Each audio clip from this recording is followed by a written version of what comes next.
Hello everyone, I am Himanshi Srivastav.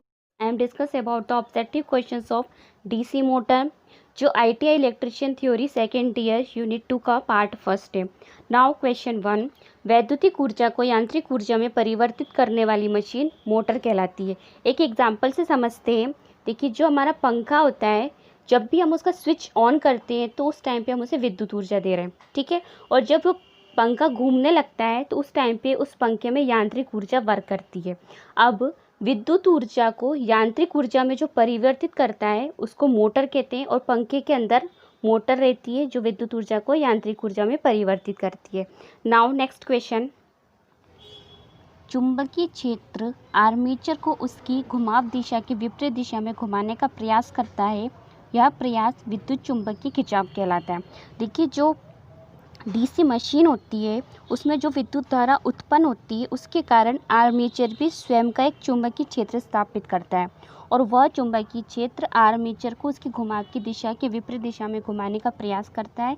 इसे हम विद्युत चुंबकीय खिंचाव कहते हैं। नाउ नेक्स्ट क्वेश्चन, मोटर में टॉर्क की दिशा ज्ञात करने हेतु फ्लेमिंग का नियम बनाएं।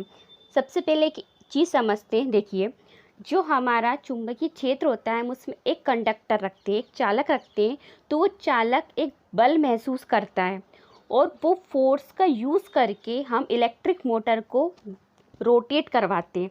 अब वो फोर्स किस दिशा में या किस डायरेक्शन में लगेगा, वो डायरेक्शन ज्ञात करने के लिए फ्लेमिंग ने लेफ़्ट हैंड रूल दिया है। जनरेटर के लिए राइट हैंड रूल दिया था और यहाँ पे लेफ़्ट हैंड रूल दिया था।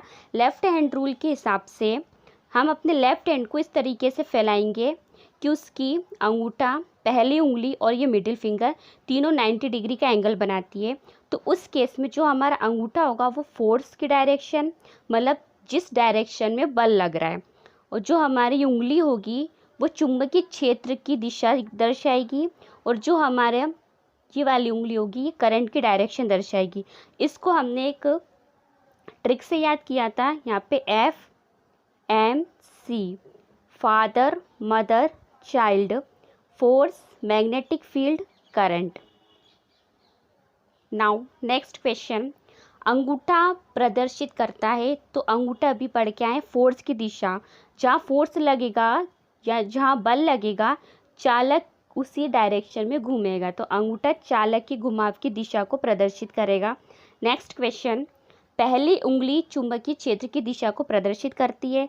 हमने अभी पढ़ा था FMC, फादर, मदर, चाइल्ड। पहली उंगली है M फॉर मैग्नेटिक फील्ड, मतलब चुंबकीय क्षेत्र की दिशा को प्रदर्शित करती है। नाउ क्वेश्चन 6, बीच की दूसरी उंगली। देखिए, ये पहली उंगली है, ये दूसरी उंगली है। बीच की दूसरी उंगली में विद्युत धारा प्रवाह की दिशा को इंगित करती है। Now next question 7, back EMF को किस समीकरण से ज्ञात किया जा सकता है? तो समीकरण है इसका ये। अब देखिए, सबसे पहले समझते हैं बैक ईएमएफ क्या होता है।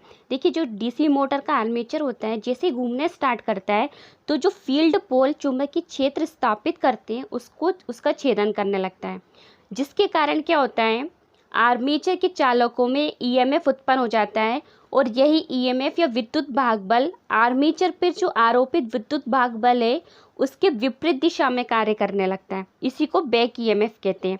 और इस वाले इक्वेशन में जो फाई है इसमें प्रति पोल चुंबकीय फ्लक्स है, जेड है इसमें चालकों की संख्या, एन है आर्मेचर की घूर्णन गति, पी फॉर पोल्स की संख्या, और ए फॉर आर्मेचर वाइंडिंग में समांतर पथों की संख्या है।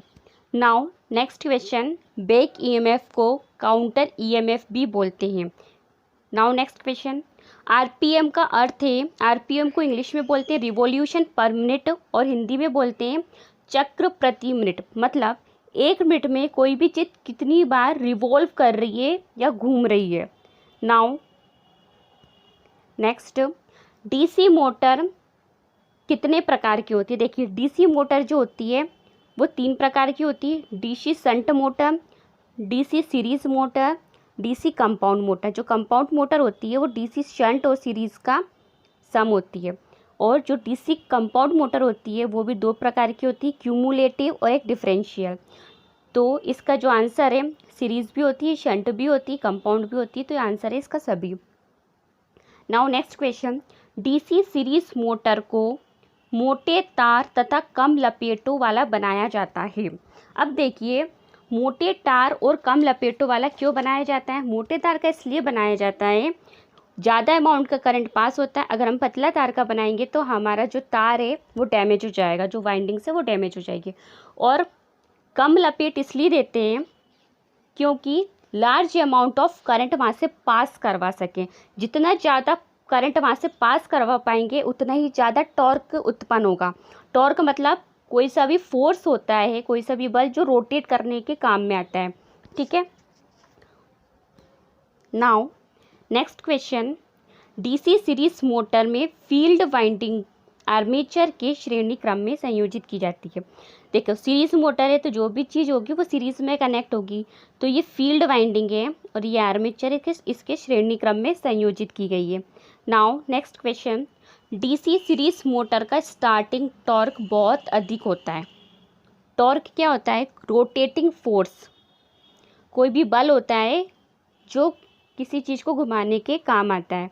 Now next question, DC series motor का उपयोग कहाँ किया जाता है? तो डीसी सीरीज मोटर का उपयोग वहाँ किया जाता है जहाँ पे बहुत उच्च स्टार्टिंग टॉर्क की आवश्यकता हो, और यहाँ इसका उपयोग वहाँ पे भी किया जा सकता है जहाँ पर लोड पहले से ही मोटर पर दिया गया हो। फॉर एग्जांपल, ट्रेन में इसका यूज़ किया जाता है, ट्रैम में किया जाता है, क्रेन में किया जाता है, etcetera. Now next question, series motor को लोड रहित अवस्था में नहीं चलाना चाहिए। लोड रहित अवस्था में इसलिए नहीं चलाना चाहिए क्योंकि सीरीज मोटर की स्पीड बहुत तेज़ी से बढ़ सकती है और वाइंडिंग उखड़ सकती है। Now next question, shunt motor में फील्ड वाइंडिंग आर्मेचर तथा सप्लाई स्रोत के समांतर में संयोजित होती है। देखिए, शंट है तो जो आर्मेचर है और ये फील्ड वाइंडिंग और ये लोड तीनों समांतर क्रम में संयोजित है। Now next question, shunt motor की फील्ड वाइंडिंग पतले तार की तथा अधिक लपेटों की होती है। देखिए, पतले तार की इसलिए बनाते हैं क्योंकि जो शंट होता है उसमें बहुत उसका जो रेजिस्टेंस होता है, प्रतिरोध होता है, वो बहुत ज़्यादा होता है, जिसकी वजह से लो करंट आसानी से वहाँ से पास हो जाता है।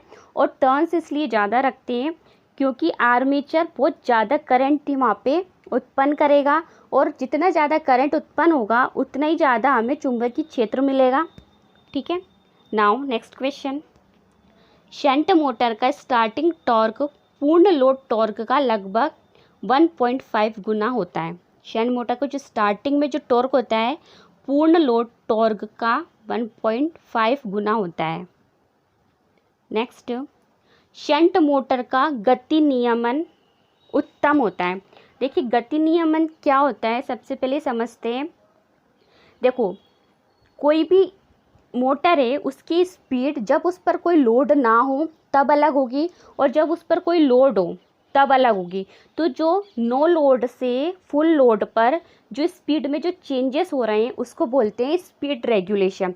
तो शंट मोटर का जो स्पीड रेगुलेशन या गति नियमन उत्तम होता है, मतलब ज़्यादा वेरिएशंस नहीं होते हैं।